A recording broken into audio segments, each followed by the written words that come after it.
এই রোল ব্যান্ডেজটাকে আপনি এই যে সিপের উপর এখানটায় ধরবেন, এই বুঝছেন, খেয়াল রাখবেন চোখের উপরে যাতে না পড়ে, চোখ নাক মুখ ঢাকা যাবে না, এই আসবেন, এই আঙ্গুলটা এখানে থাকবে, এটা এখান থেকে নিয়ে আসবেন, এই আঙ্গুলটাকে সরাবেন না, এটা এখানে রাখবেন, আরেকটা দিলেন, আরো একটা দিলেন, এটা একটু হালকা প্রেশার দিয়ে বাঁধছেন, বেশি প্রেশার না, হালকা একটু প্রেশার, এই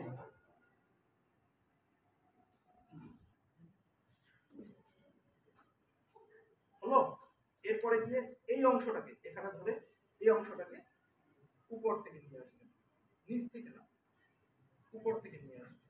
এই অংশটা কিন্তু আমার ধরা আছে হাতে, উপর থেকে নিয়ে আসবেন, এসে নিচ থেকে গিয়ে এরপরে এই অংশটা,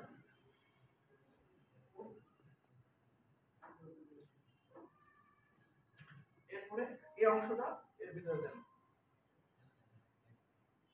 এর ভিতরে দেন, এটা হালকা একটু প্রেশার দিয়ে এখানে একটা বাদ দিয়ে দিতে, এখানে একটা বাদ দিয়ে দিতে পারেন, বাদ দিয়ে আমি বাদ দিয়ে দিচ্ছি, এই এখানে একটা বাদ দিয়ে দিতে পারেন, হলো। মাথার ব্যান্ডেজটা বোঝা গেল। এই অংশটা কিভাবে রাখবেন, এই অংশটা কিভাবে